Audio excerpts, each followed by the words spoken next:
Hello everyone.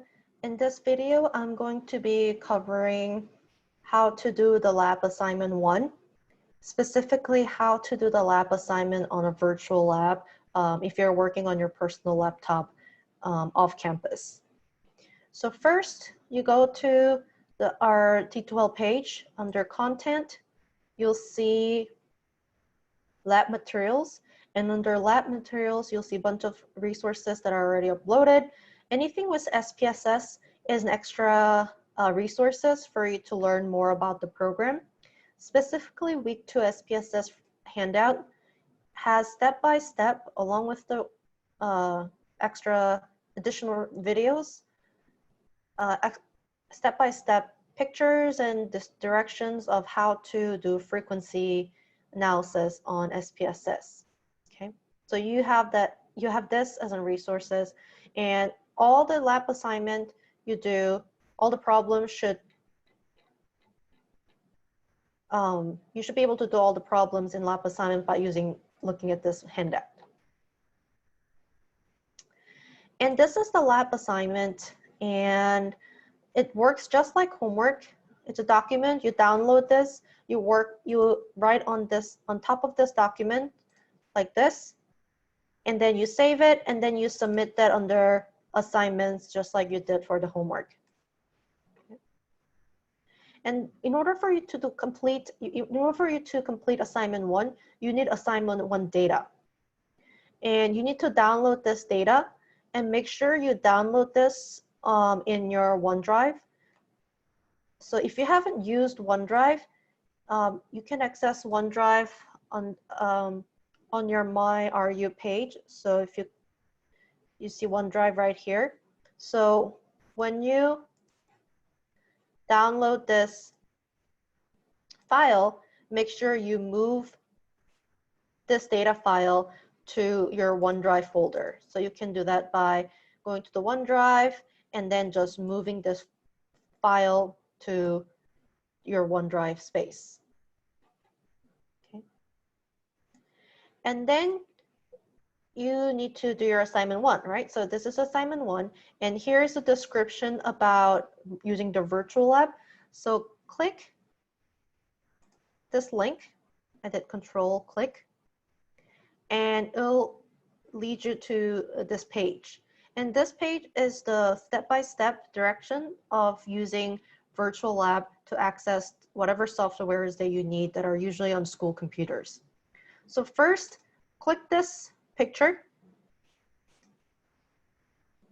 I'll put it as a new window. So this is, through this window, you're accessing school computer, basically, with your own personal laptop. And it takes some time to load. So while we wait for that, let's see.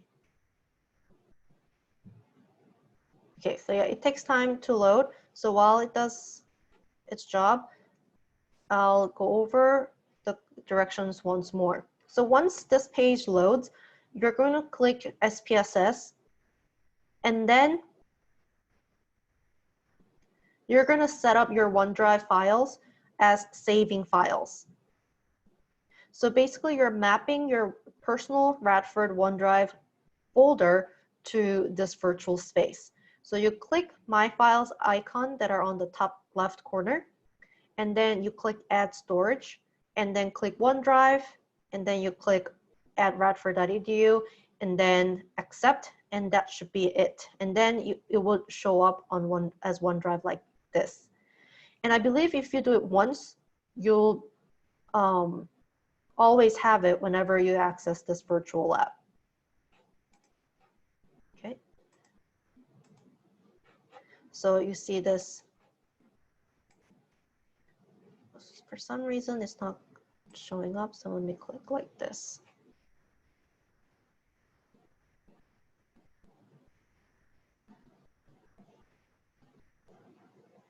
So SPSS software is coming up through this virtual space.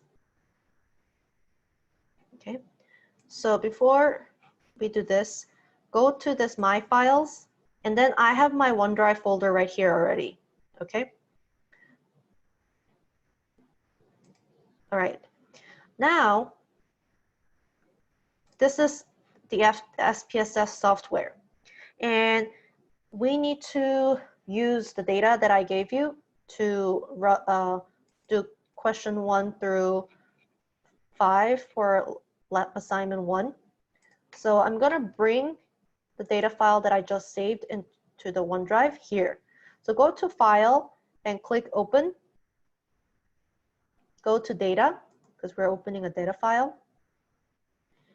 And then you see, okay, here I have,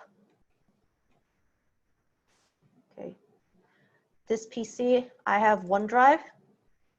And then if you've mapped your OneDrive using this icon, your OneDrive should be here. And then under Files, you should have this assignment 1 data that I gave you. Okay, so click Open. And then that data file should open up here.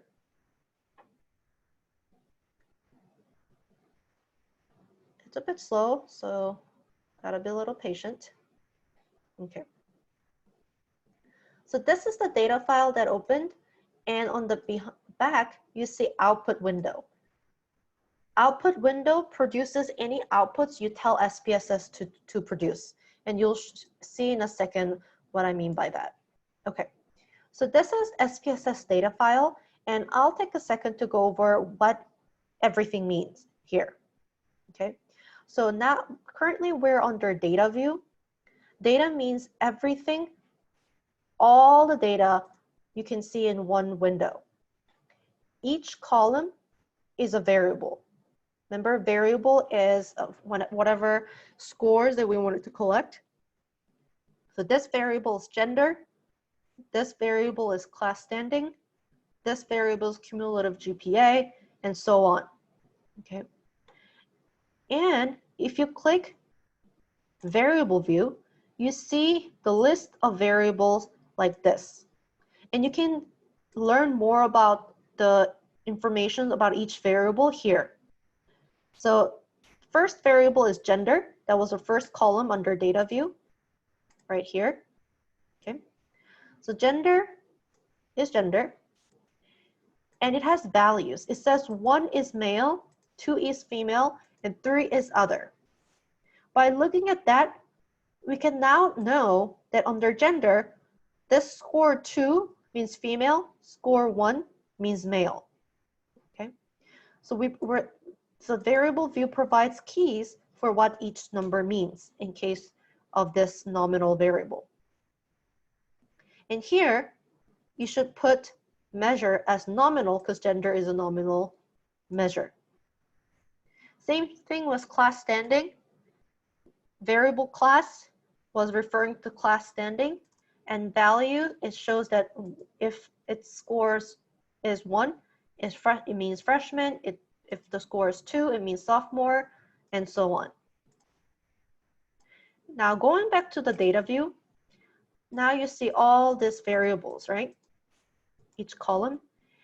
So columns are variables, and now row means participant. So this is participant 1, participant 2, and participant 3. So this participant scored 2 in gender, which means female, and 3 in class, which means junior. And this person has cumulative GPA of 2.67 and so on. So each row on SPSS usually always means 1 participant. And this is the second participant, and this is the third participant. So each row means all the scores from all the different variables for 1 participant. Okay, that's really important. So row means participant, column means variable. And then you go to the variable view to know more about each variable characteristics. Okay. All right, now I want to go over how to run frequency analysis on SPSS. Okay. Here, I'm going to do something that's different from your assignment, so you have to put on your own work. So go to Analyze, and then click Descriptive Statistics, and then go to Frequencies. And then you click whatever variable that you want to see the frequency of. I want to see the frequency of class, so I'm going to move that over, and then I'm going to check this display frequency tables. And if I click OK, in the output window, it'll give me the output that I told SPSS to do. It produced frequency table. Okay. The confusing part with SPSS is that it actually organizes the score column in the opposite way it should be. So in the lecture, I said the first column is a score column, the second column is a frequency column, and first column goes from the highest to the lowest, but in SPSS, it actually does the opposite. So make sure you make a note of that. By looking at this frequency table, you can see that sophomore, there are 2, it occurred twice. There are 17 people who are junior, 7 people who are senior, and so on, okay? Don't worry about this 3 columns, percent, valid percent, cumulative percent. These 3 columns will never come up in this course, and it's irrelevant to, it's not something that we're gonna go over. So just ignore this 3 columns. Just pretend these 2 columns exist. Scores and frequencies of each score. And you see total here, n equals 27. Adding up all this frequency, that equals to 27. And you see n right here as well. So when the question asks, what is the frequency of participants who are male? You write the frequency, whatever you find in this frequency table. And then the assignment asks to get the output. Here, it actually doesn't let you copy and paste the table or graphs to the Word document. So the easiest way for you to do is screenshot it. Okay, so whatever screenshot method that works for your computer, use that. For me, on Windows, I have snipping tool. So if I click snipping tool and click new, I can just cut out this table, and then I'll copy, and then I'll add to this output and then this is my output for this question. Of course, I did for class, but then the question asked for the gender. So make sure you make your own frequency table and get the screenshot of the output. Okay. And the second question asked about the cups of coffee.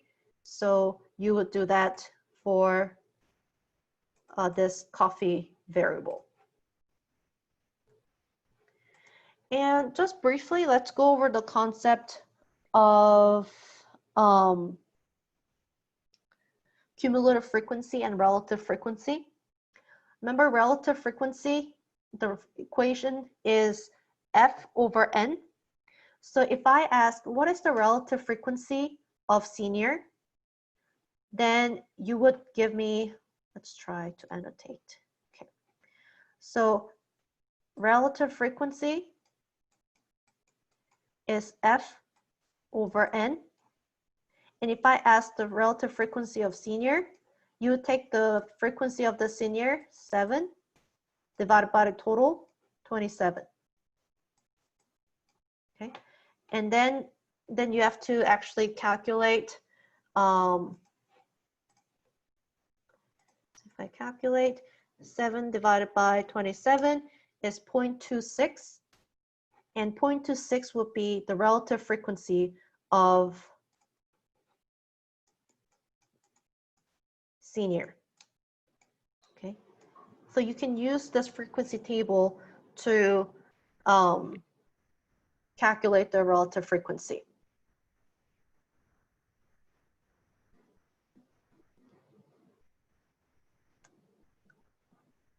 All right. What if I ask what is relative frequency? I mean, what's cumulative frequency? Remember, cumulative frequency is all the frequencies at that score and everything below. So if I ask the cumulative frequency of junior, then you would take the frequency of junior and everything below junior, lower than junior. Okay, so anything below junior is junior and sophomore. So you would add these two frequencies, 17 plus 2, so 19. So 19 would be the cumulative frequency of junior. So you can compute both cumulative frequency and relative frequency using the frequency table. So when the assignment asks you to where is it? Yeah, when it asks you to calculate the relative frequency or cumulative frequency, create the frequency table for that particular variable. It's right here. And then you can use this frequency table to calculate the relative frequency, F over N, of this score. And then you can also compute cumulative frequency of this score. Just remember, relative frequency is proportion, so the number has to be between 0 and 1. Cumulative frequency, on the other hand, is the frequency, so it has to be in whole numbers. There's no decimals. All right.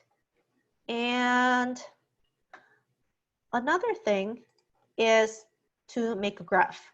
So I'm going to go back to analyze descriptive statistics and frequencies, just where we were. And before, I just said make a frequency table and clicked OK, right? But instead, if I go to format, go to charts, you can choose the type of distribution graph that you're telling SPSS to produce, which means you have to think about which graph is more appropriate. Remember, bar charts, bar graphs are used when you have nominal or ordinal data that are discrete. The decimals don't make sense. Histogram is when you have continuous variable, when decimals make sense. Gender, actually no. In our example, class standing, freshman, sophomore, junior, senior, it's an ordinal variable, right? Because there is an order, but there's no true zero, and the decimals don't make sense, right? You can't be a sophomore and half. So I have to make a bar graph. So you choose the right type of graph, and you click continue. And when you click OK, now SPSS produced not only the frequency table, but the graph.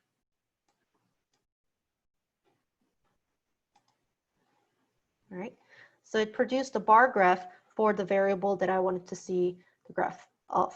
So this is how you can check the distribution shape. I would say this is almost like normal, okay, because it's kind of peaking in the center, right? So you can determine the distribution shape by using the graph.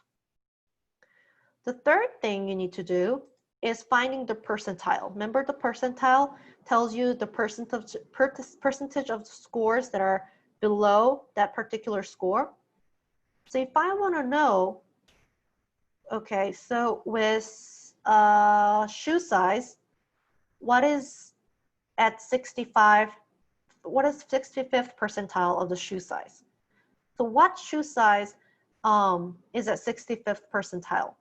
Then I go back to analyze descriptive statistics, click frequencies, and then here, click statistics, and then here on the left-hand side, you see a percentile, and you can type in the percentile that you want to know.